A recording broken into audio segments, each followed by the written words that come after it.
Actually ಎಲ್ಲರೂ ಅಷ್ಟೇ ಈ ಸಲ ನಾನು ಬಿಗ್ ಬಾಸ್ಗೆ ಹೋಗ್ಬೋದು ಅಂತ ಎಷ್ಟು ಜನ ಕನಸು ಕಾಣ್ತಾ ಇದ್ರು. ಅದು ಎಷ್ಟು ಜನ ಆಡಿಷನ್ ಕೊಟ್ಟಿದ್ರು. ಸೊ ಇವಾಗ ಆಡಿಷನ್ನಲ್ಲಿ ಒಂದಿಷ್ಟು ಜನ ಸೆಲೆಕ್ಟ್ ಆಗಿ ಒಂದಿಷ್ಟು ಪರೀಕ್ಷೆನ ಎದುರಿಸ್ತಾ ಇದ್ದಾರೆ. ಅದರಲ್ಲಿ ಅದೇ ಅಗ್ನಿ ಪರೀಕ್ಷೆನ ಎದುರಿಸಿ ಬಂದಿರತಕ್ಕಂಥವ್ರು ನಮ್ಮ ಜೊತೆ ಇದ್ದಾರೆ. ಅವ್ರು ಯಾರು? ಅವ್ರು ಸ್ವಲ್ಪ ಬರುವಾಗ ಸುಮ್ಮನೆ ಬಂದಿಲ್ಲ, ಸ್ವಲ್ಪ ಒಂಚೂರು ಫೈಲ್ನ ಅಲ್ಲಿ ಹಾಕ್ಬಿಟ್ಟೆ ಬಂದಿದ್ದಾರೆ. ಮತ್ತು ಸೋಷಿಯಲ್ ಮೀಡಿಯಾದಲ್ಲಿ ಸ್ವಲ್ಪ ಬೆಂಕಿನೂ ಹಚ್ಚಿ ಬಂದಿದ್ದಾರೆ. ಸೊ ಅಂಥವರೇ ಸಂಧ್ಯಾ ಗೌಡ.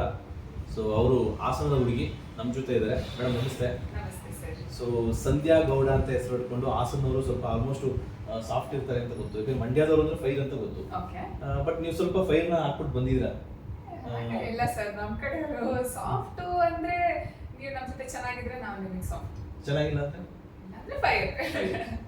ಓಕೆ, ಈಗ ನಿಮ್ಮ ಮೊದಲನೇ ಕ್ವಶನ್ನೇ ಅದು. ಯಾಕಂದ್ರೆ ನೀವು ಲಾಸ್ಟಿಗೆ ಬರುವಾಗ ಒಂದಿಷ್ಟು ಫೈಲ್ನೇ ಮಾಡಿ ಬಂದ್ವಿ. ಅಂದ್ರೆ ನಿಮ್ಗೆ ಫೈಲ್ ಇಲ್ಲ ಅಂತ ಹೇಳಿದ್ರು, ಫೈಲ್ ಮಾಡಿ ಬಂದು ಏನಿಗೆ ಅನಿಸ್ತು ನೀವು ಅಗ್ನಿ ಪರೀಕ್ಷೆ? ಅಗ್ನಿ ಪರೀಕ್ಷೆ ಆಸ್ ಅ ಹೋಲ್ ನನಗೆ ಎಕ್ಸ್ಪೀರಿಯನ್ಸ್ ನಂಗೆ ತುಂಬಾ ಇಷ್ಟ ಆಯ್ತು. ಆ ತರ ಒಂದು ಯೂನಿಕ್ ಎಕ್ಸ್ಪೀರಿಯನ್ಸ್ ನಿಮ್ಗೆ ಮತ್ತೆ ಸಿಗಲ್ಲ. So experience it was good. But basic ಆಗಿ ಬ್ರೀಫ್ ಒಂದು ನೀವು ಅಗ್ನಿ ಪರೀಕ್ಷೆಗೆ ಹೋಗೋದಕ್ಕಿಂತ ಮುಂಚೆ ಏನೆಲ್ಲ ಪರೀಕ್ಷೆಗಳನ್ನ ಎದುರಿಸಿದ್ರಿ? ಸೊ ಎಸ್ಪೆಷಲಿ ಬಿಗ್ ಬಾಸ್ಗೆ ಯಾವ ತರ ಅಪ್ರೋಚ್ ಆಗಲಿ ಫಸ್ಟ್? ಎಲ್ಲರೂ ಬಿಗ್ ಬಾಸ್ ಅಲ್ಲಿ ಏನೋ ಕಾಮನ್ ಮ್ಯಾನ್ ತಗೋತಾರಂತೆ, ಹೆಂಗ್ ತಗೋತಾರೆ ಅಂತ ಗೊತ್ತಿಲ್ಲ. ಬಟ್ ಎಲ್ಲರೂ ವಿಡಿಯೋ ಮಾಡಿ ಬಿಟ್ಬಿಟ್ರು, ನನ್ನ ತಗೊಳ್ಳಿ ಅಂತ ಸೆಲ್ಫಿ ವಿಡಿಯೋ ಮಾಡಿ. ಬಟ್ ನಿಮ್ ಪ್ರೋಸೆಸ್ ಯಾವ ತರ ಇತ್ತು? ನಮ್ಗೆ ಒಂದ್ಸರಿ ಬಿಗ್ ಬಾಸ್ ಅಲ್ಲಿ ಆಡಿಷನ್ ಕೊಡಿ ಅಂತ ಹೇಳಿದಾಗ you make a video. So ಆ ವಿಡಿಯೋದಲ್ಲಿ ನೀವು ಏನು ರೆಗ್ಯುಲರ್ ಆಗಿ ನಾನು ಬಂದು ಟ್ಯಾಲೆಂಟ್ ತೋರಿಸ್ತೀನಿ ಅಂತ ಒಂದು ಕಾಮನ್ ಲೈನ್ ಹೇಳೋ ಬದಲು ನೀವು ಯಾರು, ನೀವು ಏನು ಮಾಡ್ತೀರಾ, ನಿಮ್ಮ ಯುನೀಕ್ನೆಸ್ ಏನು ಅಂತ ವಿಡಿಯೋದಲ್ಲಿ ಹಾಕಿ ನಾನು ಸಬ್ಮಿಟ್ ಮಾಡಿದ್ದು. ಸೊ ಆ ವಿಡಿಯೋ ನೋಡಿ ನಾನು ಕೊನೆಯ ದಿನ ಆ್ಯಕ್ಚುಲಿ ನಾನು ಸಬ್ಮಿಟ್ ಮಾಡಿದ್ದು ಐ ಥಿಂಕ್ June 21 ಅನ್ಸುತ್ತೆ ಲಾಸ್ಟ್ ಇಟ್ಟಿದ್ದು. ನಾನು ಅವತ್ತು ಸಬ್ಮಿಟ್ ಮಾಡಿದ್ದು. ಅದು ಹಾಗೆ ಒಂದು 2 ವಾರ ಆದ್ಮೇಲೆ ನನಗೆ ಕಾಲ್ ಬಂತು, ನಿಮ್ಮ ವಿಡಿಯೋ ನನಗೆ ಇಷ್ಟ ಆಗಿದೆ, ನಿಮ್ಮ ಬಗ್ಗೆ ನಮ್ಮಿಂದ ತಿಳ್ಕೊಳಕ್ಕೆ ನಮಗೆ ಇಷ್ಟ ಇದೆ. ಸೊ ಒಂದು ಇಂಟರ್ವ್ಯೂ. ಸೊ ಆ ಇಂಟರ್ವ್ಯೂ ಅವರು ಮಾಸ್ಕ್ ಹಾಕೊಂಡು ಬರ್ತಾರೆ. ಅವ್ರು ಯಾರು ಅಂತ ನನಗೆ ಗೊತ್ತಿರಲ್ಲ, ಅವ್ರ ಐಡೆಂಟಿಟಿನೂ ಹೇಳ್ಕೊಳಲ್ಲ. ಇಲ್ಲ, ನನಗೆ ಈಗಲೂ ಗೊತ್ತಿಲ್ಲ. ಸೊ ಆ ವಿಡಿಯೋ ಕಾಲಲ್ಲಿ ಫಸ್ಟ್ 2 seconds ಬಂದು ನಾವು ಕಲರ್ಸ್ ಟೀಮ್ ಎಂಡಮಾಲ್ ಟೀಮ್ ಅವರು ಸೊ ನಾವಿದು ಕ್ವೆಶನ್ಸ್ ಕೇಳ್ತೀವಿ, ನಾವು ವಿಡಿಯೋ ಟರ್ನ್ ಆಫ್ ಮಾಡ್ಕೋತೀವಿ, ಬಟ್ ಇದನ್ನ ವಿಡಿಯೋ ರೆಕಾರ್ಡ್ ಮಾಡ್ಕೋತೀವಿ ಅಂತ ಹೇಳಿ ಅದು ನಮ್ಮ ಹತ್ರ ಕನ್ಸೆಂಟ್ ತಗೊಂಡು ಇಲ್ಲೆಲ್ಲೂ ಶೇರ್ ಮಾಡೋದಿಲ್ಲ, ಅದೆಲ್ಲ ಏನು ರೆಗ್ಯುಲರ್ ಪ್ರೋಟೋಕಾಲ್ಸ್ ಇರುತ್ತೆ ಅದೆಲ್ಲ ಹೇಳಿ ಅವ್ರು ವಿಡಿಯೋ ಶಟ್ ಮಾಡ್ತಾರೆ, ನಾವು ವಿಡಿಯೋ ಲೈವಲ್ಲಿ ಇರ್ತೀವಿ. ಅವರು ಕ್ವೆಶನ್ಸ್ ಕೇಳ್ತಾ ಹೋಗ್ತಾರೆ, ನಾವು ಆನ್ಸರ್ ಮಾಡ್ತಾ ಹೋಗೋದು. ನನಗೆ ಆಲ್ಮೋಸ್ಟ್ 1.5 ಗಂಟೆ, ಆಲ್ಮೋಸ್ಟ್ 2 hours ನಮ್ದು ಇಂಟರ್ವ್ಯೂ ಆಗಿರೋದು. ಸೊ ಇಂಟರ್ವ್ಯೂ ಆದಮೇಲೆ ರೇಸೆ ನಮ್ಗೆ ಇಷ್ಟ ಆದರೆ ನೀವು ಕಾಲ್ ಮಾಡ್ತೀವಿ ಅಂತ. ಅಗೇನ್ ನನಗೆ ಎಕ್ಸಾಕ್ಟ್ ಟೈಮ್ ಲೈನ್ ಗೊತ್ತಿಲ್ಲ, ಪ್ರಾಬ್ಲಿ 1 week or 10 days ಆದ್ಮೇಲೆ ಕಾಲ್ ಬಂತು, ನೆಕ್ಸ್ಟ್ ರೌಂಡ್ GD ಇದೆ ಅಂತ. ಸೊ ಅದರಲ್ಲಿ ಗ್ರೂಪ್ ಡಿಸ್ಕಷನ್. ಸೊ ಅವರು ಏನು ಹೇಳಲ್ಲ, ಏನು ಗೈಡ್ಲೈನ್ಸ್ ಇರಲ್ಲ, ದೇ ಜಸ್ಟ್ ಸೇ ಬರಬೇಕು, ಈ ಟೈಮ್ಗೆ ಬರಬೇಕು, ಈ ಗ್ರೂಪ್ ಡಿಸ್ಕಷನ್ ಅಷ್ಟೇ ಅಂತ ಹೇಳ್ತಾರೆ. ಅಲ್ಲಿ ಏನು ಮಾತಾಡಬೇಕು ಏನು ಗೈಡ್ಲೈನ್ಸ್ ಕೊಟ್ಟಿರಲ್ಲ. ಅಲ್ಲಿ ಹೋದ್ಮೇಲೆ ನಮ್ದೊಂದು 10 ಟೀಮ್ ಮೆಂಬರ್ಸ್ ಬ್ಯಾಚ್ ಇತ್ತು. ಸೊ ಆ ಟೀಮ್ ಮೆಂಬರ್ಸ್ ಬ್ಯಾಚಲ್ಲಿ ನಿಮ್ಗೊಂದು ಟಾಪಿಕ್ ಕೊಡ್ತಾರೆ, ನೀವು ಡಿಬೇಟ್ ಮಾಡ್ತೀರಾ. ತುಂಬಾ ಟೈಮ್ ತಗೊಳ್ಳಿಲ್ಲ, ಇದು ಒಂದು ಮ್ಯಾಕ್ಸ್ 15 minutes ಇರ್ಬೋದೇನೋ. ಎಲ್ಲರಿಗೂ ಒಂದು ಚಿಕ್ಕ ಇಂಟ್ರೋ ಮಾಡೋ ಟೈಮ್ ಸಿಗುತ್ತೆ, ಒಂದು 2 topics ಡಿಬೇಟ್ ಮಾಡಕ್ಕೆ ಸಿಗುತ್ತೆ. ಅವರು ನಿಮ್ಗೆ ಏನು ಒಪಿನಿಯನ್ ಏನು ಹೇಳಲ್ಲ, ನೀವು ಡಿಬೇಟ್ ಮಾಡ್ತೀರಾ, ಮುಗಿತೀರಾ, ಹೊರಗೆ ಬರ್ತೀರಾ. ಅದಾದ್ಮೇಲೆ ಆಲ್ಮೋಸ್ಟ್ 2 ವಾರ ಆಯಿತು. ನನಗೆ ನೆನಪಿರೋ ಹಾಗೆ ನಾನು ರಾಯರ ಮಠ ದೇವಸ್ಥಾನಕ್ಕೆ ಹೋಗಿದ್ದು. ಅಲ್ಲಿದ್ದಾಗ ನನಗೆ ಕಾಲ್ ಬಂತು, ನಿಮ್ದು ಫೈನಲ್ ಆಗಿ ನಿಮ್ದು ಅಗ್ನಿ ಪರೀಕ್ಷೆ ಸೆಲೆಕ್ಟ್ ಆಗಿದೆ, ಇವತ್ತು August 3rd ಶೂಟಿಂಗ್ ಇದೆ, ನೀವು ರೆಡಿಯಾಗಿ ಬರಬೇಕು ಅಂತ. I said okay. ಅದಾದ್ಮೇಲೆ ಅವರು ಏನು ಕಾನ್ಸೆಪ್ಟಲ್ಲಿ ಬರ್ತಿದ್ದೀರಾ, ಏನು ಔಟ್ಫಿಟ್ ಹಾಕ್ತಿದ್ದೀರಾ, ಯಾವ ಥರ ಮಾತಾಡ್ತಿದ್ದೀರಾ, ಅದು ಒಂದು ಬ್ರೀಫ್ ಕೇಳ್ತಾರೆ. ಆಮೇಲೆ ನಾನು ಹೀಗೆ ಔಟ್ಫಿಟ್ ಹಾಕ್ತಿದ್ದೀನಿ ಅಂತ ಎಲ್ಲ ಹೇಳಿದ್ದು. ಸೊ ಲೈಕ್ ಓಕೆ, ಮಿಸ್ ಇಂಡಿಯಾದವೇ ರೆಡಿಯಾಗಿ ನಮಗೆ ಸ್ಯಾಶ್ ಕ್ರೌನ್ ಬೇಕು ಅಂತ ಹೇಳಿದ್ರು. ನಾನು ಗ್ರೌಂಡ್ ಹಾಕೊಂಡ್ ಬರೋ ಪ್ಲಾನ್ ಅಲ್ಲಿ ಇದ್ದೆ. ಸೊ ದೇವ್ ಲೈಕ್ ಅದ್ರ ಜೊತೆ ನಮಗೆ ಸ್ಯಾಶ್ ಕ್ರೌನ್ ಕೂಡ ಹಾಕೋಬನ್ನಿ, ಸೊ ಜನಕ್ಕೆ ನಿಮ್ಮ ಐಡೆಂಟಿಟಿ ಇಲ್ಲ ಆ ಥರ ಹೇಳಲ್ಲ. ಅವ್ರು ನಮ್ಮನ್ನ ಕೇಳ್ತಾರೆ, ನಿಮ್ಗೆ ಏನ್ ಪ್ಲಾನ್ ಮಾಡ್ಕೊಂಡಿದ್ದೀರಾ ಅಂತ. ಅದೇ ವಿಲ್ ಸಜೆಸ್ಟ್ ಯು, ಬಿಕಾಸ್ ನನ್ನ ಐಡೆಂಟಿಟಿ ಏನಿತ್ತು ಅಂದ್ರೆ ನಾನು ಮಿಸ್ ಇಂಡಿಯಾ ಫೈನಲಿಸ್ಟ್ ಅನ್ನೋ ಥರ. ಸೊ ಅದು ಅದಕ್ಕೆ ಜನಕ್ಕೆ ರೀಚ್ ಆಗಬೇಕು, ಬಿಕಾಸ್ ಅವರು ಎಲ್ಲಾ ಥರದ ಪರ್ಸನಾಲಿಟಿನ ಪಿಕ್ ಮಾಡಿರ್ತಾರಲ್ಲ. ಸೊ ಅದು ಪರ್ಸನಾಲಿಟಿ ಸ್ಟೇಜ್ ನಲ್ಲಿ ಗೊತ್ತಾಗಬೇಕು ಅನ್ನೋ ಥರ. ನೀವು ಇಲ್ಲ ನನಗೆ ಇಷ್ಟ ಇಲ್ಲ ಅಂದ್ರೆ ಫೋರ್ಸ್ ಮಾಡಲ್ಲ ಅನ್ಸುತ್ತೆ, ಬಿಕಾಸ್ ನನ್ಗೆ ಗೊತ್ತಿರೋ ಬೇರೆ ಕಂಟೆಸ್ಟೆಂಟ್ನು ಲೈಕ್ ಈ ತರ ಔಟ್ಫಿಟ್ ಹಾಕೋಬನ್ನಿ ಅಂತ ಸಜೆಸ್ಟ್ ಮಾಡಿದಾಗ ಅವ್ರು ಇಲ್ಲ ನಾನು ಈ ತರ ಹಾಕೋತೀನಿ ಅಂತ ಮತ್ತೆ ಅವರು ಓಕೆ ಅವರು ಸಜೆಷನ್ಸ್ ಕೊಡ್ತಾರೆ, ಈ ತರ ಮಾಡ್ಬೋದು ಅಂತ. ನನಗೆ ಇದರಲ್ಲೇ ಕ್ರೌನ್ ಸ್ಯಾಶ್ ಹಾಕೋಬನ್ನಿ ಅಂದ್ರೆ ಜನಕ್ಕೆ ನಿಮ್ಮ ಐಡೆಂಟಿಟಿ ಗೊತ್ತಾಗುತ್ತೆ ಅಂದ್ರು. ನನಗೆ ಸರಿ ಅನ್ನಿಸ್ತು, ಬಿಕಾಸ್ ನನಗೆ ಇದುವರೆಗೂ ಆ ಪ್ರೋಮೋ ರಿಲೀಸ್ ಆಗೋದು ಕನ್ನಡ ಜನತೆಗೆ ನಾನು ಯಾರು ಅಂತ ಗೊತ್ತಿರಲಿಲ್ಲ. ಸೊ ನನ್ನ ಐಡೆಂಟಿಟಿ ಗೊತ್ತಾಗುತ್ತೆ ಅಂತ ಐ ವಾಸ್ ಲೈಕ್ ಓಕೆ. ಅದಾದ್ಮೇಲೆ ಅಲ್ಲಿ ಹೋಗಿ August 3rd ಒಂದು ನಿಮಿಷ ಸಾರಿ, ಫಸ್ಟ್ ಬಂದು ನೀವು ಒಂದು ವಿಡಿಯೋ ಬಿಟ್ರಿ, ಹೌದು. ಸೊ ಅದಾದ್ಮೇಲೆ ಒಂದು Interview ಇಂಟರ್ವ್ಯೂ, round ಆಯ್ತು. ಅದಾದ್ಮೇಲೆ ಜಿಡಿ ಆದ್ಮೇಲೆ ಅಗ್ನಿ ಪರೀಕ್ಷೆ. ಅಗ್ನಿ ಸೊ ಅಗ್ನಿ ಪರೀಕ್ಷೆ. ಪರೀಕ್ಷೆನ ಎಲ್ಲರೂ ನೋಡಿದ್ದಾರೆ. ಹೌದು. ಬಟ್ ನಾವು ನೋಡಿದ್ದು ಜಸ್ಟ್ ಒಂದು 5 ನಿಮಿಷ ಇರ್ಬೋದು. ಹೌದು. ಬಟ್ ಎಷ್ಟು ಹೊತ್ತು ಅಲ್ಲಿ ಅಗ್ನಿ ಪರೀಕ್ಷೆ ನಡೆಯುತ್ತೆ? ಟೋಟಲ್ ಅಗ್ನಿ ಪರೀಕ್ಷೆ ಶೂಟ್ ನಡೆದಿರೋದು 48 ಅವರ್ಸ್. ಆಗಸ್ಟ್ 3rd ನಿಮ್ದು ಒಬ್ರದ್ದು ನಮ್ದು ಒಬ್ರದ್ದು. ನನ್ಗೆ ಒಂದು ಮ್ಯಾಕ್ಸ್ ಅಂದ್ರೆ 20 ಮಿನಿಟ್ಸ್ ಸಿಕ್ಕಿರ್ಬೋದು. 20 minutes. ಎಕ್ಸಾಕ್ಟ್ ಆಗಿ ನಮಗೆ ಗೊತ್ತಿರಲ್ಲ. ಬಟ್ ಬೇರೆ ಇನಿಷಿಯಲ್ ಕಂಟೆಸ್ಟೆಂಟ್ಸ್ಗೆ ಅಟ್ ಲೀಸ್ಟ್ 1 ಅವರ್ ಸಿಕ್ಕಿದೆ ಒಬ್ರೊಬ್ರಿಗೆ. ಸೊ ನಮ್ದು ಆಗಸ್ಟ್ 3rd ನಮ್ದು ಶೂಟ್ ನಡೆದಿತ್ತು. ಸೊ ಆಗ ಫಸ್ಟ್ ನಮ್ದು ಒಂದು ಸ್ಮಾಲ್ ಪ್ರೋಮೋ ಶೂಟ್ ಆಯ್ತು. ಅದೇ ನಾವೇನು ಅಷ್ಟು 60 ಮೆಂಬರ್ಸ್ ಸ್ಟೇಜ್ ಒಂದು ಶಾರ್ಟ್ ನೋಡ್ತಿದ್ರಲ್ಲ ಆ ಶೂಟ್ ಆಯ್ತು. ಅದಾದ್ಮೇಲೆ ಅವ್ರು ಹೇಳಿದ್ರು 30 members you can go home, ನೀವು ಆಗಸ್ಟ್ 5th ಬನ್ನಿ ಅಂತ. ಇನ್ನ 30 ಮೆಂಬರ್ಸ್ ಅವ್ರ ಶೂಟ್ ನಡೀತು, ಅದೇ ಮಧ್ಯರಾತ್ರಿವರೆಗೂ ಆಯ್ತಂತೆ. ನೆಕ್ಸ್ಟ್ ಡೇ ನಾವು ಬಂದ್ವಿ. ನಾನು 6 ಗಂಟೆಗೆ ಗೌನ್ ಹಾಕೊಂಡು ಮೇಕಪ್ ಹೇರ್ ಎಲ್ಲ ರೆಡಿ ಆಗಿ ಹೋಗಿದ್ದು. ನನ್ ಶೂಟ್ ಆಗಿದ್ದು ಮಧ್ಯರಾತ್ರಿ 1 ಗಂಟೆ. ಸೊ ಆ ವೇಟಿಂಗ್ ರೂಮ್ ಅಲ್ಲೇ ವೇಟ್ ಮಾಡ್ತಿದ್ವಿ. ನಮ್ ಕೈಲಿ ಮೊಬೈಲ್ ಇರಲ್ಲ. ನೀವು ದಿ ಮೊಮೆಂಟ್ ನೀವು ಅಕ್ಷಯ ಸ್ಟುಡಿಯೋಗೆ ಎಂಟರ್ ಆದ ತಕ್ಷಣ ಅವರು ನಿಮ್ ಮೊಬೈಲ್ ತಗೊಂಡು ಸೀಲ್ ಮಾಡಿ ಇಟ್ಬಿಡ್ತಾರೆ. ಸೊ ಫುಲ್ ಡೇ ಮೊಬೈಲ್ ಅದು ಏನೂ ಇರಲಿಲ್ಲ. ಮಧ್ಯ ಯಾವಾಗಾದ್ರೂ ಕಾಲ್ಸ್ ಎಮರ್ಜೆನ್ಸಿ ಅದೆಲ್ಲ ಕೊಡ್ತಾರೆ. ನಾವು ಸುಮ್ಮನೆ ಎಂಟರ್ಟೈನ್ಮೆಂಟ್ಗೆ ಡ್ಯಾನ್ಸ್ ಎಲ್ಲ ಮಾಡ್ಬೇಕಾದ್ರೆ ಒಂದೆರಡು ವಿಡಿಯೋ ತಗೊಂಡಿದ್ವಿ. ಬಟ್ ಅವ್ರು ಹೇಳಿದ್ರು ಶೋ ಬರೋದು ನೀವು ಹಾಕೋದಿಲ್ಲ ಅಂತೆಲ್ಲ. ಸೊ ಅದೇ ಫುಲ್ ಡೇ ವೇಟಿಂಗ್ ರೂಮಲ್ಲಿ ಕೂತು ವೇಟ್ ಮಾಡಿ ನಾನು ಅವತ್ತು 4 ಸರಿ ಮಲಗಿದ್ದೀನಿ. ನಾನು ಶೂಟ್ ಇದ್ದಾಗಲೂ ನಾನು ಮಲಗಿದ್ದೆ. ಅವ್ರು ಬಂದ್ಬಿಟ್ಟು ಸಿಂಧ್ಯಾ ಗೌಡ ಅವರೇ ನಿಮ್ ಟರ್ನ್ ಬಂತು ಅಂತ ಎದ್ಬಿಟ್ಟು ನಾನು ಸ್ಟೇಜ್ ಮೇಲೆ ಹೋಗಿದ್ದು. ಓಕೆ, ಈಗ ಒಂದು ವೇಳೆ ಈಗ ನೀವು 6 ಗಂಟೆಗೆ ಹೋಗಿ 1 ಗಂಟೆಗೆ ಶೂಟ್ ಆಯ್ತು. 1 ಗಂಟೆಗೆ ಶೂಟ್ ಆಗೋ ಬಂದು ಏನಾದ್ರು ಇಮಿಡಿಯೇಟ್ ಒಂದು ಮಧ್ಯಾಹ್ನದ ಹೋಗಿ ಶೂಟ್ ಆಗಿದ್ರೆ ನೀವು ಸೆಲೆಕ್ಟ್ ಆಗ್ತಾ ಇದ್ದೀರಾ, ಅಥವಾ ಏನಾದ್ರು ಆ ಗ್ಯಾಪ್ ಅಲ್ಲಿ ನಿಮ್ ಫೈರ್ ಕಡಿಮೆ ಆಯ್ತಾ? ಇಲ್ಲ, ಚಾನ್ಸ್ ಇಲ್ಲ. ಬೆಳಗ್ಗೆ ಫೈರ್ ಜಾಸ್ತಿ ಇರುತ್ತೆ, ನೈಟ್ ಇರಲ್ಲ, ಆ ತರ ಏನೂ ಇಲ್ಲ. ಕಾದು ಪೇಷನ್ಸ್ ಇರುತ್ತೆ. ನಾವು ಜೀವನ ಪೂರ್ತಿ ಈ ತರ ಒಂದ್ ಚಾನ್ಸಿಗೆ ವೇಟ್ ಮಾಡಿರ್ತೀವಿ, ಒಂದ್ ದಿನ ವೇಟ್ ಮಾಡಕ್ಕಾಗಲ್ಲ. ಅದ್ ಟಯರ್ಡ್ನೆಸ್ ಇರುತ್ತೆ. ನಾವು 3-4 ಸರಿ ಎದ್ದು ನೀವು ಸ್ಟೇಜ್ ಮೇಲೆ ನಾನು ಲೈಕ್ ಸ್ವಲ್ಪ ಪಫಿನೆಸ್ ಇದೆ ಫೇಸಲ್ಲಿ ಬಿಕಾಸ್ ನಾನು ಮಲಗಿದ್ದೆ. ಸೊ ಅದೆಲ್ಲ ಸ್ಮಾಲ್ ಫ್ಯಾಕ್ಟರ್ಸ್ ಇರುತ್ತೆ. ಬಟ್ ಅದು ಮ್ಯಾಟರ್ ಆಗಲ್ಲ because Big Boss is a reality show. ನಿಮ್ ರಿಯಲ್ ಪರ್ಸನಾಲಿಟಿ ಏನೋ ತೋರಿಸ್ಬೇಕು.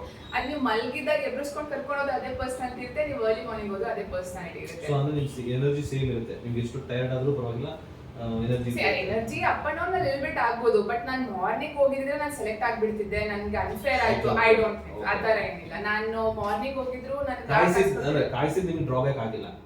ಇಲ್ಲ, ನನಗಾಗಿಲ್ಲ. ಬೇರೆ ಕಂಟೆಸ್ಟೆಂಟ್ಸ್ಗೆ ನನಗೆ ಗೊತ್ತಿಲ್ಲ. ಬಟ್ ನನಗೆ ಆ ತರ ವೀಕ್ ಮೆಂಟಾಲಿಟಿ ಇಲ್ಲ. ನಾವು ಮಿಸ್ ಇಂಡಿಯಾ ಮಾಡ್ಬೇಕಾದ್ರೆ ನಮ್ಮ ಮಿಸ್ ಇಂಡಿಯಾ ಇಂಟರ್ವ್ಯೂ ಏನ್ ನಡೆಯುತ್ತೆ, ಐ ರಿಮೆಂಬರ್ ನಾನು ಮಾರ್ನಿಂಗ್ ಹೋದಾಗ ನೈಟ್ ವರ್ಗು ನಾನು ಟರ್ನ್ ವೇಟ್ ಮಾಡಿದೀನಿ. ನಾವು ಶೋ ರೆಡಿ ಆಗ್ಬೇಕಾದ್ರೆ ನಾವು ಅರ್ಲಿ ಮಾರ್ನಿಂಗ್ ಶೋ ಆದ್ರೆ ನಾವು ನೈಟ್ ವರ್ಗು ನಾವು ಮಿಡ್ ನೈಟ್ ಎಷ್ಟೊಂದ್ಸರಿ 4 AM 5 AM ಆದ್ರೂ ಶೂಟ್ ನಡೀತಾನೆ ಇರುತ್ತೆ. ಸೊ ಆಸ್ ಅ ಆರ್ಟಿಸ್ಟ್ ನಾವೊಂದು ಅಚೀವ್ ಮಾಡ್ಬೇಕು ಲೈಫಲ್ಲಿ ಅಂದಾಗ ಅಯ್ಯೋ ನಾನು ನೈಟ್ ಆಯ್ತು, ಮಾರ್ನಿಂಗ್ ಆಯ್ತು, ಬೆಳಗ್ಗೆ ಆಯ್ತು ಅಂತೆಲ್ಲ ಹೇಳಕ್ಕಾಗಲ್ಲ. ಅದು ಅಷ್ಟು ನಿಮ್ ಡೆಡಿಕೇಶನ್ ಇರಬೇಕು. ಸೊ ಅದರಿಂದ ನನಗೇನು ಪ್ರಾಬ್ಲಮ್ ಆಗಿದೆ. ಸೊ ನೀವು ಫಸ್ಟ್ ಒಂದು ವಿಡಿಯೋ ಬಿಟ್ರಲ್ಲ, ಸೊ ಆ ವಿಡಿಯೋನ ವೀಕ್ಷಕರು ನೋಡ್ಬೋದಾ? ಅಂದ್ರೆ ಯಾಕೆ ನೀವು ಸೆಲೆಕ್ಟ್ ಆಗಿರಲ್ಲ, ನೀವು ಮಾಡಿದ್ರಿ, ಹೆಂಗ್ ಸೆಲೆಕ್ಟ್ ಆದ್ರಿ ಅಂತ ಗೊತ್ತಾಗುತ್ತೆ. So I can share the guidelines ಯಾವ ತರ ಮಾಡ್ಬೇಕು ಅಂತ. ಸಿ ನಮ್ದು ವಿಡಿಯೋ ಅವ್ರು ಯಾಕೆ ಇನ್ಸ್ಟಾಗ್ರಾಮ್ ಹಾಕ್ಸಿಲ್ಲ ಅಂದ್ರೆ ನನಗೆ ಅನ್ಸೋ ಪ್ರಕಾರ ಈಗ ಒಬ್ರದ್ದು ವಿಡಿಯೋ ಚೆನ್ನಾಗಿದೆ ಅಂತ ಅನ್ಸುತ್ತೆ ಅನ್ಕೊಡಿ. ನಿಮ್ಗೆ ನಿಮ್ ಮೈಂಡ್ ಏನ್ ಹೇಳುತ್ತೆ, ನಾವು ಇದೇ ತರ ಮಾಡೋಣ ಅಂತ. ಅಲ್ಲ, ಈಗ ಆಲ್ರೆಡಿ ಆಗೋಯ್ತಲ್ಲ, ಈಗ ತೋರಿಸ್ಬೋದಾ ಅಂತ. ಆಡಿಷನ್ ವಿಡಿಯೋ ಯೋಚನೆ ಮಾಡೋಣ, ನೋಡೋಣ. ಅವ್ರೇನಾದ್ರು ಕೊಟ್ಟರೆ ನಾನು ಪ್ಲೇ ಮಾಡ್ತೀನಿ ಇಂಟ್ರೂ ಟೈಮಲ್ಲಿ. ಓಕೆ, ಅದು ಆಡಿಷನ್ ಆಯ್ತು, ಸೆಲೆಕ್ಟ್ ಆದ್ರೆ ಗ್ರೂಪ್ ಡಿಸ್ಕಷನ್ ಆಯ್ತು, ಅಗ್ನಿ ಪರೀಕ್ಷೆಗೆ ಹೋದ್ರಿ. ಸೊ ಇವಾಗ ಮ್ಯಾಟ್ರು ಬಂದು ಅಲ್ಲೇ ಇದು ಅಗ್ನಿ ಪರೀಕ್ಷೆ ಇದೆ. ನೀವು ಅಗ್ನಿ ಪರೀಕ್ಷೆ ಹೋಗಿ ಅವ್ರಿಗೆ ಒಂದು ಪರೀಕ್ಷೆ ಕೊಟ್ಬಿಟ್ಟು ಬಂದ್ರಿ. ಅಂದ್ರೆ ನೀವು ಅಂತಲ್ಲ, ಒಂದಿಷ್ಟು ಜನ ನಿಮ್ಮಂತ ಕಂಟೆಸ್ಟೆಂಟ್ಗಳು ಒಂದಿಷ್ಟು ಜನ ಅವ್ರಿಗೆ ಪರೀಕ್ಷೆ ಕೊಟ್ಟು ಬಂದಿದ್ದಾರೆ. ಸೋಷಿಯಲ್ ಮೀಡಿಯಾದಲ್ಲಿ ಅವ್ರಿಗೆ ಪರೀಕ್ಷೆ ನಡೀತಾ ಇದೆ ಜಡ್ಜಸ್ಗೆ. ನಿಮ್ ಪ್ರಕಾರ ಜಡ್ಜಸ್ ಸ್ಥಾನದಲ್ಲಿ ಕೂತ್ಕೊಳ್ಳೋಕೆ ಆ 4ರಲ್ಲಿ ಯಾರಿಗೆ ಯೋಗ್ಯತೆ ಇದೆ ನಿಮ್ ಪ್ರಕಾರ? ನಾನು ಓವರ್ ಹೇಳುತ್ತಲ್ಲ, ಯಾಕಂದ್ರೆ ಒಬ್ಬೊಬ್ರು ತರ ಇರುತ್ತೆ. ಯೋಗ್ಯತೆ ಪ್ರಕಾರ ಹೋದ್ರೆ ಐ ಥಿಂಕ್ ಶ್ರುತಿ ಮ್ಯಾಮ್ ಅವರು ಲೈಕ್ ಅವ್ರು ಸಾಧನೆ ಮಾಡಿರೋದು ಲೈಕ್ ನಾವು ಚಿಕ್ಕವರಿಂದಲೂ ನೋಡಿದ್ದೀವಿ. ಅವರಿಗೆ ಯೋಗ್ಯತೆ ಇದೆ. ಅಲ್ಲಿರೋ ಜಡ್ಜಸ್ಗೆ ಯೋಗ್ಯತೆ ಯೋಗ್ಯತೆ ಐ ಥಿಂಕ್ ಅವ್ರಿಗಿದೆ. 4 ಜನಕ್ಕೂ ಇದೆ, ಇಲ್ಲ ಅಂತ ಅಲ್ಲ. ಬಟ್ ಅವ್ರು ಕೊಡ್ತಿರುವಂತ ಜಡ್ಜ್ಮೆಂಟ್ ಏನಿದೆ ಅದು ನನಗೆ ಸರಿ ಅನ್ನಿಸ್ತಾ ಇಲ್ಲ. ಈಗ Shruti ma'am of course she is a very great. ಬೈದಿದ್ದು ಶ್ರುತಿ ಮೇಡಮ್, ಬೈದಿದ್ದು ನನಗೆ ಹೆಚ್ಚಾಗಿ ನೀವು ರೀಸನ್ ಕೊಟ್ಟಿದ್ದೆ ಶ್ರುತಿ ಮೇಡಮ್. ಈಗ ನೀವು ಫೈರ್ ಇಲ್ಲ ಅಂತ ಹೇಳಿದ್ದವ್ರೆ. ಹೌದು, ಅದಕ್ಕೆ ಹೇಳ್ತಿರೋದು. ಸೊ ಅವ್ರದ್ದು ಏನ್ ತುಂಬಾ ಹೇಳಿದ್ದು ಶ್ರುತಿ ಮ್ಯಾಮ್ ಅಲ್ಲ. ಆಕ್ಚುಲಿ ಅವ್ರು ನನಗೆ ರೀಸನ್ಸೇ ಕೊಟ್ಟಿಲ್ಲ. ಶ್ರುತಿ ಮ್ಯಾಮ್ ಫೈರ್ ಇಲ್ಲ ಅಂತ ಒಂದು ಲೈನ್ ಹೇಳಿದ್ದು. ಸಂಗೀತ ಮ್ಯಾಮ್ ಅವ್ರು ಹೇಳಿದಂಗೆ ಏನು ಅಂದ್ರೆ ಫಸ್ಟ್ ಆಫ್ ಆಲ್ ಏನ್ ಕ್ಲಾರಿಟಿ ಇಲ್ಲ, ಬಾಡಿ ಲ್ಯಾಂಗ್ವೇಜ್ ಇಲ್ಲ ಅಂದ್ರು. ಆಕ್ಚುಲಿ ನನ್ಗೆ ಇದುವರೆಗೂ ಏನ್ ಕಾಂಪ್ಲಿಮೆಂಟ್ ಸಿಕ್ಕಿದೆ ಈ ಶೋ ಅಲ್ಲೂ ಮತ್ತೆ ಬೇರೆ ಎಲ್ಲಾ ಕಡೆ ಹೋಗಿರೋದ್ರೂ, ಫಸ್ಟ್ ನಿನ್ ಬಾಡಿ ಲ್ಯಾಂಗ್ವೇಜ್ ಚೆನ್ನಾಗಿದೆ, and second when you speak ನಿನ್ಗೆ ಕ್ಲಾರಿಟಿ, ಲೈಕ್ ನನಗೆ ಇದು ಬೇಕು ಇದು ಬೇಡ ಅನ್ನೋ ನನಗೆ ಬ್ಲಾಕ್ ಅಂಡ್ ವೈಟ್ ಕ್ಲಾರಿಟಿ ಇದೆ ನನಗೆ. ಸೊ ಅದೇ ಇಲ್ಲ ಅಂದ್ಬಿಟ್ರು. ಅವೆರಡು ರೀಸನ್ ಕೊಟ್ಟಿದ್ದು. ಚಂದನ್ ಶೆಟ್ಟಿ ಸರ್ ಅವ್ರು ಗ್ರೀನ್ ಕೊಟ್ರು, ಬಟ್ ಅವ್ರು ನನಗೆ ಏನು ರೀಸನ್ ಕೊಡಲಿಲ್ಲ. ಇನ್ನು ವಿನಯಗೌಡ ಸರ್ ಅವರು ರೆಡ್ ಕೊಟ್ರು, ಅದಕ್ಕೆ ಅವ್ರು ರೀಸನ್ ಕೊಡೋ ಅವಶ್ಯಕತೆ ಇರಲಿಲ್ಲ. ಐ ಥಿಂಕ್ ಅವ್ರಿಗೆ ಈಗ ಹರ್ಟ್ ಆಯ್ತು ಅನ್ಸುತ್ತೆ. ಲೈಕ್ ನನ್ಗೆ ಅಲ್ಲಿ ಆ ಸ್ಟೇಜ್ ಮೇಲೆ ಇದ್ದಾಗ ಬೇರೆಯವ್ರ ಪ್ರೊಸೆಸ್ ಹೇಗಾಗ್ತಿದೆ ನಂಗೆ ಗೊತ್ತಿಲ್ಲ. ನಾವು ವೇಟಿಂಗ್ ರೂಮ್ ಅಲ್ಲಿ ಇರ್ತಿದ್ದು, ಆ ಕಂಟೆಸ್ಟೆಂಟ್ ಹೋಗೋರು ಆಡಿಷನ್ ಕೊಡೋರು ಬೇರೆ ರೂಟಲ್ಲಿ ಹೋಗೋರು, ಅವ್ರು ನಮ್ಗೆ ವಾಪಸ್ ಆ ರೂಟಲ್ಲೂ ಬರ್ತಾ ಇರಲಿಲ್ಲ. ಸೊ ಸ್ಟೇಜ್ ಮೇಲೆ ಏನಾಗ್ತಿದೆ, ಜಡ್ಜಸ್ ಹೇಗೆ ರಿಯಾಕ್ಟ್ ಮಾಡ್ತಿದ್ದಾರೆ ನಮಗೇನು ಐಡಿಯಾ ಇಲ್ಲ.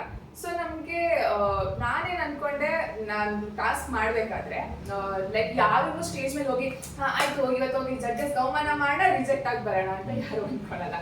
ಎಲ್ಲ ಸ್ಟೇಜ್ ಮೇಲೆ ಹೋಗ್ಬೇಕಾದ್ರೆ ನಮ್ಮ ಟ್ಯಾಲೆಂಟ್ ತೋರ್ಸೋಣ, ಸೆಲೆಕ್ಟ್ ಆಗೋಣ ಅನ್ನೋ ಹೋಪಲ್ಲೇ ಹೋಗಿರ್ತಾರೆ. ನಾನು ಅದೇ ಹೋಪಲ್ಲಿ ಹೋಗಿದ್ದಿದ್ದು. ಬಟ್ ನನಗೆ ಒಂದು ಸ್ಟ್ರಾಂಗ್ ಪರ್ಸ್ನಾಲಿಟಿ ಇದೆ. ನೀವು ಒಂದು ಟಾಸ್ಕ್ ಕೊಟ್ಟು ಮಾಡು ಅಂದ್ರೆ ನಾನು ಅದಕ್ಕೆಲ್ಲ ಇಟ್ಕೊಂಡು ಹಿಂದೆ ಬರಲ್ಲ. ಯಾರು ಏನು ಅನ್ಬೋದು, ನನಗೆ ಇದು ನನ್ನ ಪರ್ಸ್ನಾಲಿಟಿ, ಇದು ನನ್ನ ಥಾಟ್ ಪ್ರೊಸೆಸ್. ನೀವು ನನ್ನ ಜೊತೆ ಅಗ್ರಿ ಮಾಡ್ಬೋದು, ಅಗ್ರಿ ಮಾಡದೇ ಇರ್ಬೋದು, ಬಟ್ ಇದೇ ನಂದು ರಿಯಾಲಿಟಿ. ಸೊ ನನ್ನಲ್ಲಿ ನಾನು ಏನಿದ್ದೀನಿ ನನ್ನ ಪರ್ಸ್ನಾಲಿಟಿ ಐ ವೆರಿ ಕಂಫರ್ಟಬಲ್ ಇರುತ್ತೆ. ಸೊ ಅಲ್ಲಿ ಹೋದಾಗ ನಮಗೆ ಇನಿಷಿಯಲ್ ಇಂಟ್ರೋ ಅಂದಿದ್ರು, ಬಟ್ ಇಂಟ್ರೋಗೆ ನಮಗೆ ಟೈಮ್ ಆಗಿಲ್ಲ, ಬಿಕಾಸ್ ವೆರಿ ಲೇಟ್ ನೈಟ್ ನಾವು ಮಾಡ್ತಾ ಇದ್ವಿ. ಅವ್ರು ನಾನು ಫಸ್ಟ್ ಕ್ವೆಶನ್ ಕೇಳಿದ್ದೇನೆ, ನೀವು ವೈ ಬಿಗ್ ಬಾಸ್. ಸೊ ನಾನು ಸ್ಟಾರ್ಟಿಂಗ್ ಹಲೋ ನಾನು ಸಂಧ್ಯಾ ಗೌಡ ಅಂತ ಹೇಳಿದೆಲ್ಲ, ಅದೇ ಕ್ವೆಶನ್ಗೆ. So that question happen. ಅದಾದ್ಮೇಲೆ ಟಾಸ್ಕ್ ಬಂತು. ಸೊ ಟಾಸ್ಕ್ ಮಾಡಬೇಕಾದ್ರೂ ನನಗೆ ನಾನು ಯಾವ ಪರ್ಸ್ಪೆಕ್ಟಿವ್ ಅಲ್ಲಿ ನೋಡಿದ್ದು ಅಂದ್ರೆ, ಆಸ್ ಅ ಜಡ್ಜ್, ಈಗ ನಾನು ಅವ್ರ ಸ್ಥಾನದಲ್ಲಿದ್ದು, ಈಗ ಲೆಟ್ಸ್ ಸೇ ನಾನು Big Boss last year finalist ಆಗಿದ್ದೆ, ನಾನು ಜಡ್ಜ್ ಆಗಿದ್ದೀನಿ. ಈಗ ಒಂದು ಕಂಟೆಸ್ಟೆಂಟ್ ಬರ್ತಾರೆ, ಅವ್ರಿಗೆ ನಾವು ಹೇಳ್ತೀವಿ ಬ್ರೂಟಲ್ ನಾಮಿನೇಷನ್ ಮಾಡಬೇಕು. ಟಾಸ್ಕ್ ನಾಮಿನೇಷನ್ ಅಲ್ಲ, ಬ್ರೂಟಲ್ ನಾಮಿನೇಷನ್ ಇದ್ದಿತ್ತು. ಸೊ ನನಗೆ ಬಂದು ಬ್ರೂಟಲ್ ನಾಮಿನೇಟ್ ಮಾಡಿ ಅಂದ್ರೆ ನನ್ಗೆ ಬ್ರೂಟಲ್ ಆಗಿ ನಾಮಿನೇಟ್ ಮಾಡೋ ಕೆಪಾಸಿಟಿ ಇದೆ ನನಗೆ. ಸೊ ನಾನು ಅಲ್ಲಿ ಹೋಗಿ ಚಂದನ್ ಶೆಟ್ಟಿ ಸರ್, ವಿನಯಗೌಡ ಸರ್ ತಗೊಂಡ್ರೆ ನನ್ನ ಮೈಂಡಲ್ಲಿ ಇವರಿಬ್ಬರಲ್ಲಿ ನನ್ಗೆ ಯಾರಿಗೆ ಸಾಲಿಡ್ ಪಾಯಿಂಟ್ಸ್ ಇದೆ, ಜನ ಹೇಗೆ ರಿಯಾಕ್ಟ್ ಮಾಡ್ತಾರೆ, ಜನಕ್ಕೆ ಯಾರು ಇಷ್ಟ, ನನ್ಗೆ ಅದೆಲ್ಲ ಗೊತ್ತಿಲ್ಲ. ರೈಟ್, ನಾನು ಅಲ್ಲಿಗೆ ಹೋಗಿ ಮಾಡ್ಬೇಕಾದ್ರೂ ಜನದ ಸಪೋರ್ಟ್ ಸಿಗುತ್ತೆ ಅನ್ನೋ ನಂಗೆ ಐಡಿಯಾನೇ ಇಲ್ಲ. ನನ್ನ ಮೈಂಡ್ ಏನ್ ಮಾಡ್ತು, ಎರಡು ಪಬ್ಲಿಕ್ ಫಿಗರ್ ಇದೆ, ಇವ್ರಿಗೆ ಒಬ್ರು ನಾಮಿನೇಟ್ ಮಾಡಬೇಕು, ಯಾರಿಗೆ ಅಗೇನ್ಸ್ಟ್ ನನ್ನ ಹತ್ರ ಸಾಲಿಡ್ ಪಾಯಿಂಟ್ಸ್ ಇದೆ, ಅದು ವಿನಯಗೌಡ ಸರ್ ಹತ್ರ ಪಾಯಿಂಟ್ಸ್ ಇದೆ. ನಾನು ಚಂದನ್ ಶೆಟ್ಟಿ ಅವ್ರಿಗೆ ಹೇಳಿದ್ರೆ ಈಗ್ಲೂ ನಾನು ಥಿಂಕ್ ಮಾಡಿದ್ರೆ ನಾಮಿನೇಟ್ ಮಾಡಬೇಕು ಅಂತ ನನ್ನ ತಲೆಯಲ್ಲಿ ಸಾಲಿಡ್ ಪಾಯಿಂಟ್ಸ್ ಇಲ್ಲ. ಸೊ ನನ್ಗೆ ಏನಿತ್ತು, ನನ್ನ ಪರ್ಸನಾಲಿಟಿನ ತೋರಿಸ್ಕೋಬೇಕು. So I want to come up with solid reasons, 1 2 3 you are nominated. ನಾನು ನಾಮಿನೇಟ್ ಮಾಡ್ತಿದ್ದೀನಿ ಅಂದ್ರೆ ಯಾವ ತರ ಮಾಡ್ಬೇಕು ಅಂದ್ರೆ ಜನಕ್ಕೆ ಕನ್ವಿನ್ಸ್ ಆಗ್ಬೇಕು, ಆಯ್ತು ಇವ್ನು ಯೂಸ್ಲೆಸ್, ಇವ್ನು ಮನೆಗೆ ಹೊರಗೆ ಹಾಕ್ಬೇಕು ಅಂತ. ಸೊ ಆ ತರ ನಾಮಿನೇಟ್ ಮಾಡಬೇಕು. ನಾನಲ್ಲಿ ಹೋದೆ, ನನ್ನ ಟಾಸ್ಕ್ ಇವ್ರಿಬ್ರಲ್ಲಿ ಮಾಡಬೇಕು. ಫಸ್ಟ್ ನಾಮಿನೇಷನ್ ಇವರು, first reason, second reason, third reason ಇವನ್ನ ನಾಮಿನೇಟ್ ಮಾಡ್ತಾ ಇದ್ದೀನಿ. ಚಂದನ್ ಶೆಟ್ಟಿ ಸರ್ ಅಷ್ಟೇ, first reason, second reason, third reason ನೀವು ಸೇವ್ ಮಾಡ್ತಾ ಇದ್ದೀನಿ. ಇಷ್ಟು ಹೇಳಿ ಬಂದಾಗ್ಲೂ ನನಗೇನು ಅನ್ನಿಸ್ತು ಅಂದ್ರೆ, ನಾನು ಟಾಸ್ಕಿಗೆ 100% ಕೊಟ್ಟಿದ್ದೀನಿ. ಆಸ್ ಎ ಜಡ್ಜ್ ನೀವು ಅದನ್ನ ಪರ್ಸನಲ್ ಆಗಿ ತಗೋಬಾರ್ದು. ಈ ಹುಡುಗಿಗೆ ಎಷ್ಟು ಕ್ಲಾರಿಟಿ ಇದೆ, ಒಬ್ರನ್ನ ಈವನ್ ದೋ ನಾನು ಸೆಲೆಬ್ರಿಟಿ ಆದ್ರೂ, ಬಿಕಾಸ್ ಈ ಕಾಮನರ್ ಆಗಿ ಹೋದ್ರೂ ನೀವು ಸೆಲೆಬ್ರಿಟಿಗೆ ಆಪೋನೆಂಟ್ ಆಗಿ ನಿಲ್ತೀರಾ. ಸೆಲೆಬ್ರಿಟಿಗೆ ಆಪೋನೆಂಟ್ ಆಗಿ ನಿಲ್ಲೋ ಅಂತ ಈ ಹುಡುಗಿಗೆ ತಾಕತ್ತಿದ್ಯಾ, ಕ್ಲಾರಿಟಿ ಇದೆಯಾ, ಅವ್ರನ್ನ ಎದುರಿಸುವಂತ ಶಕ್ತಿ ಇದೆಯಾ, ಅದನ್ನ ನೋಡಿ ನೀವು ಎಸ್ ಅವ್ರ ನೋ ಹೇಳ್ಬೇಕು. ಓ ಇವ್ರು ನನ್ನ ಬಗ್ಗೆ ನೆಗೆಟಿವ್ ಆಗಿ ಹೇಳಿದ್ರು, ನೋ ಹೇಳ್ಬೇಡ, ಇವ್ರು ನನಗೆ ಪಾಸಿಟಿವ್ ಅವರೇ ಕೊಟ್ಟಿದ್ದು. ಸೊ ಅಂದ್ರೆ ಈಗ ನೀವು ಹೇಳೋ ಪ್ರಕಾರ ನೀವೇನು ಅವ್ರ ಬಗ್ಗೆ ನೆಗೆಟಿವ್ ಆಗಿ ಹೇಳಿದ್ರು, ಅದೇ ನಿಮ್ಗೆ ಅವರು ಗ್ರೀನ್ ಕೂಡ ಇರ್ಬೋದು. ಬಿಕಾಸ್ ಅವ್ರು ನನಗೆ ಇದುವರೆಗೂ ಅವ್ರು ನನಗೆ ಯಾಕೆ ರೆಡ್ ಕೊಟ್ಟಿದ್ದಾರೆ ಅಂತ ರೀಸನ್ ಕೊಟ್ಟಿಲ್ಲ. ಸೊ ಅವ್ರು ಏನಾದ್ರು ಸೊ ನಂತರ ನನಗೆ ಅದೇ ಅನ್ಸುತ್ತೆ. ಸೊ ನಾನು ಈ ಶೋ ನೋಡಿದ್ಮೇಲೆ ಅವರು ನನ್ನಷ್ಟೇ ಅಲ್ಲ, ಬೇರೆ ಯಾವುದೇ ಕಂಟೆಸ್ಟೆಂಟ್ ಬಂದು ಏನಾದ್ರು ಹೇಳಿದ್ರೆ that getting triggered. As a judge ಕೂತಾಗ ನಾವು ಕಾಮನರ್, ವಿ ಆರ್ ನೋ ಬಡಿ. ನಾನು ಏನು ಅಲ್ಲ, ನನ್ಗೆ ಈಗ ಜನ ಪ್ರೀತಿ ಸಿಕ್ಕ ಮೇಲೆ ಜನಕ್ಕೆ ಸ್ವಲ್ಪ ಸಂಧ್ಯಾ ಗೌಡ, ಕೆಲವು ಸಹನಾ ಗೌಡ ಏನೇನು ಅಂತ ಇದ್ದಾರೆ. ನನಗೆ ಯಾವುದೋ ಒಬ್ಳು ಹುಡುಗಿ ಇದ್ದಾಳೆ ಅಂತ ಪರಿಚಯ ಆಗಿದೆ, ಬಟ್ ಅದಕ್ಕಿಂತ ಮುಂಚೆ ನಾನು ಇದೀನಿ ಅಂತಾನೆ ಯಾರಿಗೂ ಗೊತ್ತಿರಲಿಲ್ಲ. ಸೊ ಫಾರ್ ವಿನಯಗೌಡ ಅವ್ರಿಗೆ ನಾನು ನೋ ಬಡಿ. ಸೊ ನಾನು ಬಂದು ಸ್ಟೇಜಲ್ಲಿ ಏನಾದ್ರು ಮಾತಾಡ್ತಿದ್ದೀನಿ ಅಂದ್ರೆ ಅದರಿಂದ ನೀವು ಟ್ರಿಗರ್ ಆಗದೆ ಇರುವಂತ ಪೊಸಿಷನ್ ನೀವು ಇರಬೇಕು ಆಸ್ ಅ ಜಡ್ಜ್. ಕಂಟೆಸ್ಟೆಂಟ್ಸ್ ಆದ್ರೆ ನೀವು ಒಂದು ಜಡ್ಜ್, ಬಟ್ ನೀವು ಜಡ್ಜ್ ಆದ್ಮೇಲೆ ಅವ್ರ ಪರ್ಸನಲ್ ಒಪಿನಿಯನ್ ಆನ್ ಕಂಟೆಸ್ಟೆಂಟ್ ಹೇಳಿದಾಗ ನೀವು ಅದಕ್ಕೆ ಟ್ರಿಗರ್ ಆಗಬಾರ್ದು. ನೀವು ಆ ಜಡ್ಜ್ ಪೊಸಿಷನ್ಗೆ ಆ ಬೆಲೆ ಕೊಡಬೇಕು. ನೀವು ಎಲ್ಲೋ ಒಂದು ಕಡೆ ನೀವು ಬೇರೆ ಎಲ್ಲಾ ರೀಸನ್ಗೂ ಅವ್ರು ಎಕ್ಸೆಪ್ಟ್ ಮಾಡಿರ್ಬೋದು, ಬಟ್ ಒಂದು ರೀಸನ್ ಕೊಟ್ರಿ, ಏನು ನಾನು ಬಿಗ್ ಬಾಸ್ ಬಾಲ್ ತೆಗೀರಿ, ಬಿಗ್ ಬಾಸ್ ನಾನು ಹೋಗ್ಬೇಕು ಬಿಗ್ ಬಾಸ್, ಅದನ್ನ ನೀವು ಅಣಕಿಸ್ಕೊಂಡ್ರಿ ಅನ್ನೋ ತರ ಏನಾದ್ರು ಅನ್ಕೊಂಡ್ರ ಅವರು? ಇರ್ಬೋದು, ನನಗೆ ಗೊತ್ತಿಲ್ಲ. ಅಲ್ಲ, ಯಾಕಂದ್ರೆ ಈಗ ನೀವ್ ಹೇಳಿದ್ದೇನಂದ್ರೆ ಅವರು ಹರ್ಟ್ ಮಾಡ್ಕೊಂಡ್ರು, ಜಡ್ಜಸ್ ಅದನ್ನ ಪಾಸಿಟಿವ್ ತಗೋಬೇಕಿತ್ತು. ನಾನು ಹೇಳಿದ್ದನ್ನ ಅವರು ನನ್ನ ಬಗ್ಗೆನೇ ಮಾತಾಡಲ್ಲ ಇವರು ಅನ್ನೋದಕ್ಕೆ ಅವರು ಎಲ್ಲೋ ಒಂದ್ ಕಡೆ ರೇಟ್ ಕೊಟ್ರು ಅಂತ ಅನ್ಕೊಂಡಿದ್ರು. ಇರ್ಬೋದು. ಎಸ್, ನನ್ಗೆ ಹಂಗ್ ಅನ್ಸುತ್ತೆ ಇದೆ ಅಂತ. ಅದು ನಾನು ಅಣುಕಿಸ್ಬೇಕು ಅವ್ರನ್ನ ಅಂತ ಮಾಡಿದ್ದಲ್ಲ. ನಾನ್ ಸಾಲಿಡ್ ರೀಸನ್ ಕೊಡ್ಬೇಕು ಅಂತ. ಹೌದು. ನಾನು ಇನ್ನ ಹೇಳ್ತೀನಿ, ನೀವು ಈಗ ಬಿಗ್ ಬಾಸ್, ಈಗ ನಾನೇ ಬಿಗ್ ಬಾಸ್ ಹೋದೆ ಅನ್ಕೊಳ್ಳಿ, ಹೈಪೋಥೆಟಿಕಲ್ ಆಗಿ 2-3 ಟಾಸ್ಕ್ ಬಂತು, ನನ್ಗೆ ಆಗ್ತಿಲ್ಲ ಬಿಗ್ ಬಾಸ್, ನನ್ ಡೋರ್ ಓಪನ್ ಮಾಡಿ ನಾನು ಹೋಗ್ಬೇಕು ಅಂದ್ರೆ I am the weak contestant ಅಲ್ವಾ. ಈಗ ಅಲ್ಲಿ ಬರ್ತಿದಾರೆ ಅಗ್ನಿ ಪರೀಕ್ಷೆಗೆ 4 ಜನಕ್ಕೆ ಒಂದು ಟಾಸ್ಕ್ ಕೊಡ್ತೀರಾ, ಅಲ್ಲಿ ಒಂದು ಕಂಟೆಸ್ಟೆಂಟ್ ಹೇಳ್ತಾರೆ ಇಲ್ಲ ನಂಗೆ ಆಗ್ತಾ ಇಲ್ಲ ನಾನು ಹೋಗ್ತೀನಿ ಅಂದ್ರೆ ವಿನಯ್ ಗೌಡ ಸರ್ ಅವ್ರು ಏನ್ ರಿಪ್ಲೈ ಮಾಡ್ತಾರೆ, ನೀವು ವೀಕ್ ಕಂಟೆಸ್ಟೆಂಟ್, ನಿಮಗೆ ಎಲ್ಲಿ ಇರೋಕ್ಕೆ ನಿಮಗೆ ಶಕ್ತಿ ಇಲ್ಲ, so you don't deserve to be here ಅಂತ ಅವ್ರ ಜಡ್ಜ್ಮೆಂಟ್ ಪಾಸ್ ಮಾಡ್ತಾರೋ ಇಲ್ವೋ. ಸೊ ನೀವು ಆಸ್ ಅ ಕಂಟೆಸ್ಟೆಂಟ್ ಮನೆಗೆ ಹೋಗಿ ಆ ಟಾಸ್ಕ್ ಅಲ್ಲಿ ಏನಾಯ್ತೋ ಏನೋ, ಸೊ ಯು ಲೈಕ್ ನೀವು ಬ್ರೇಕ್ ಡೌನ್ ಆಗಿಲ್ಲ, ನನ್ಗೆ ಇರಕ್ಕೆ ಇಷ್ಟ ಇಲ್ಲ ನಾನು ಹೋಗ್ತೀನಿ ಅಂತ ನೀವು ಒಂದ್ ಮಾತು ಹೇಳ್ತೀರಾ ಅಂದ್ರೆ ನಿಮ್ಮ ವೀಕ್ನೆಸ್ ಅಲ್ಲಿ ಕಾಣಿಸ್ತು. ಸೊ ನಾನು ಅಟ್ ದಟ್ ಟಾಸ್ಕ್ ನಾನು ನಿಮ್ಮನ್ನ ಕೋ ಕಂಟೆಸ್ಟೆಂಟ್ ಆಗಿ ಟ್ರೀಟ್ ಮಾಡ್ತಿದ್ದೀನಿ ಅಂದ್ರೆ ಪಿಕ್ ಇಟ್ ಅಪ್, ನೀವು ವೀಕ್ ಇದ್ದೀರಾ ಹೋಗಿ ಮನೆಗೆ ಅಂತೀನಿ. ಓಕೆ, ಈಗ ಆಕ್ಚುಲಿ ಆಗಲೇ ಕ್ವಶನ್ ಕೇಳಿದೆ, ಅದು ಇನ್ನೊಂದು ರಿಪೀಟ್ ಕ್ವಶನ್ ಬರಬೇಕಿತ್ತು, ಅಷ್ಟೊಳಗಡೆ ನೀವು ಬೇರೆ ಬೇರೆ ತಗೊಂಡಿದ್ರಿ. ಯಾರಿಗೆ ಅರ್ಹತೆ ಇದೆ ಅಂತ ಹೇಳಿದ್ರಿ, ಇನ್ನ ಈ 3 ಜನಕ್ಕೆ ಇಲ್ಲ ಅಂತೀರಾ? ಇಲ್ಲ ಅಂತ ಅಲ್ಲ, ನಾನು ಹೇಳ್ದಂಗೆನೆ ಐ ಥಿಂಕ್ 4 ಜನ ಸೆಲೆಬ್ರಿಟೀಸ್, ಅವ್ರ ಸೆಲೆಬ್ರಿಟೀಸ್ ಓಕೆ, ಬಟ್ ಜಡ್ಜ್ ಮಾಡಬಹುದು, ಇವರು ಕರೆಕ್ಟ್ ಆಗಿ ಜಡ್ಜ್ ಮಾಡ್ತಾವ್ರೆ, ಕರೆಕ್ಟ್ ಆಗಿ ಕಂಟೆಸ್ಟೆಂಟ್ ಅವರು ಸೆಲೆಬ್ರಿಟೀಸ್, ಅವರು ಜಡ್ಜ್ ಮಾಡಬಹುದಿತ್ತು, 4 ಜನಕ್ಕೂ ಕೆಪಾಸಿಟಿ ಇದೆ, ಬಟ್ ಅವ್ರು ಜಡ್ಜ್ಮೆಂಟ್ ಮಾಡಿದ 4 ಜನ ಕೊಟ್ಟಿದಂತ ಜಡ್ಜ್ಮೆಂಟ್ ನನಗೆ ಓಕೆ ಅನಿಸಿಲ್ಲ. ಓಕೆ, ಈಗ ನೀವು ಸೆಲೆಕ್ಟ್ ಆಗಿಲ್ಲ, ಅದಕ್ಕೆ ನಿಮ್ಗೆ ಓಕೆ ಅನಿಸಿಲ್ಲ. ಸೆಲೆಕ್ಟ್ ಆಗಿರೋರಿಗೆ ಅವ್ರಿಗೆ ಕರೆಕ್ಟ್ ಅನ್ಸ್ಬೋದಲ್ವಾ? ಸೇಮ್ ಕ್ವೆಶ್ಚನ್ ನನಗೂ ಅದೇ ಅನ್ಸಿರೋದಲ್ವಾ. ಸೊ ಈಗ ನಾನು ಯಾಕೆ ಹಿಂಗ್ ಮಾತಾಡ್ತೀನಿ ಅಂದ್ರೆ ನಾನು ಸೆಲೆಕ್ಟ್ ಆಗಿಲ್ಲ ಅಂತ ಅಲ್ಲ, ನೀನ್ ನನ್ನ ರಿಜೆಕ್ಟ್ ಮಾಡ್ಬೋದು, ಬಿಕಾಸ್ ನೀವ್ ಆಸ್ ಅ ಪರ್ಸನ್ ನನ್ನಲ್ಲಿ ಕೆಪಾಸಿಟಿ ನೋಡ್ಬೋದು, ನೋಡದೇ ಇರ್ಬೋದು, ಅದು ನಿನಗೆ ಬಿಟ್ಟಿದ್ದು ಅಲ್ವಾ. ಈಗ ನಾನು ಸೇಮ್ ಲೈನ್ ರಿಪೀಟ್ ಮಾಡ್ತಿದ್ದೀನಿ, 60 ಮೆಂಬರ್ಸ್ ಏನ್ ಬಂದಿದ್ರು ಅಷ್ಟು ಜನ ಟ್ಯಾಲೆಂಟೆಡ್ ಇದ್ರು, ಆದ್ರೆ 20 ಮೆಂಬರ್ಸ್ ನ ಸೆಲೆಕ್ಟ್ ಮಾಡಿ ತೆಗಿಲೇಬೇಕು. 60 ಮೆಂಬರ್ಸ್ ಟ್ಯಾಲೆಂಟೆಡ್ 60 ಮೆಂಬರ್ಸ್ ಸ್ಟೇಜ್ ಮೇಲೆ ಕೂರ್ಸ್ಕೊಳಕ್ ಆಗಲ್ಲ, ಬಟ್ ನೀವು ತೆಗಿಬೇಕಿದ್ರೆ ವ್ಯಾಲಿಡ್ ರೀಸನ್ ಕೊಡ್ಬೇಕು.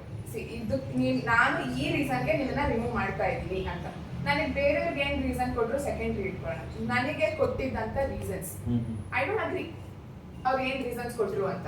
ಈಗ ಒಂದು ವೇಳೆ ಈಗ ನೀವು ರಿಜೆಕ್ಟ್ ಆಗಿದ್ದೀರಿ, ಈಗ ಆಲ್ರೆಡಿ ಸೆಲೆಕ್ಟ್ ಆಗಿರೋರು ನೋಡಿದಿರ, ಅವ್ರು ಕೂತಿದಾರೆಲ್ಲ ಪರೀಕ್ಷೆ ಕೂತಿದ್ದಾರೆ, ಸೊ ಇಂಥವ್ರನ್ನೆಲ್ಲ ಸೆಲೆಕ್ಟ್ ಮಾಡಿದರೆ ನನ್ನನ್ನು ಯಾಕೆ ರಿಜೆಕ್ಟ್ ಮಾಡಿದ್ರು ಅಂತ ಅನಿಸ್ತಾರೆ ಯಾರನ್ನಾದ್ರೂ ನೋಡಿ, ಇವ್ರನ್ನೇ ಸೆಲೆಕ್ಟ್ ಮಾಡಿದ್ರೆ ನಾನು ಅದಕ್ಕಿಂತ ಪಾಸಿಟಿವ್, ಸೊ ಅದಕ್ಕಿಂತ ಪ್ಲಸ್ ಅಂತವ್ರನ್ನ ಸೆಲೆಕ್ಟ್ ಮಾಡಿದರೆ ನನ್ನನ್ನು ಸೆಲೆಕ್ಟ್ ಮಾಡಿದ್ರ ಅಂತ ಎಲ್ಲ ಅನಿಸ್ತಿದ್ವಿ.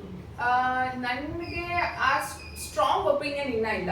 ಯಾಕೆ ಅಂತ ಹೇಳ್ತೀನಿ, ನಾವು ಒಂದು 5 minutes ಕ್ಲಿಪ್ ನೋಡಿದೀವಿ ಅಷ್ಟೇ, ಅದ್ರ ಹಿಂದೆ ತುಂಬಾ ಪ್ರಾಸೆಸ್ ನಡೆದಿರುತ್ತೆ, ಆ ಆಡಿಷನ್ ಒಂದು 1 hour 2 hour ಪ್ರಾಸೆಸ್ ನಡೆದಿರುತ್ತೆ. ಸೊ ಹಾಗಾಗಿ ನನಗೆ ಯಾರು ಸ್ಟ್ರಾಂಗ್ ಯಾರು ಇಲ್ಲ ಅಂತ ನನ್ಗೆ ಎಕ್ಸಾಕ್ಟ್ ಆಗಿ ಗೊತ್ತಿಲ್ಲ, but there are lot of contestant. ನನ್ಗೆ ಏನ್ ಅನ್ನಿಸ್ತು ಅಂದ್ರೆ ಇವ್ರದ್ದು ಸ್ಟ್ರಾಂಗ್ ಪರ್ಸನಾಲಿಟಿ ಎಲ್ಲೂ ಬರಲೇ ಇಲ್ಲ, ಲೈಕ್ ಇವ್ರ ಸ್ಟ್ರಾಂಗ್ ಟ್ಯಾಲೆಂಟ್ ಎಲ್ಲೂ ಕಾಣಿಸ್ಲಿಲ್ಲ, ಅಂದ್ರೂ ತುಂಬಾ ಜನ ಹೋಲ್ಡ್ ಹೋದ್ರು, ತುಂಬಾ ಜನ ಸೆಲೆಕ್ಟ್ ಆದ್ರು.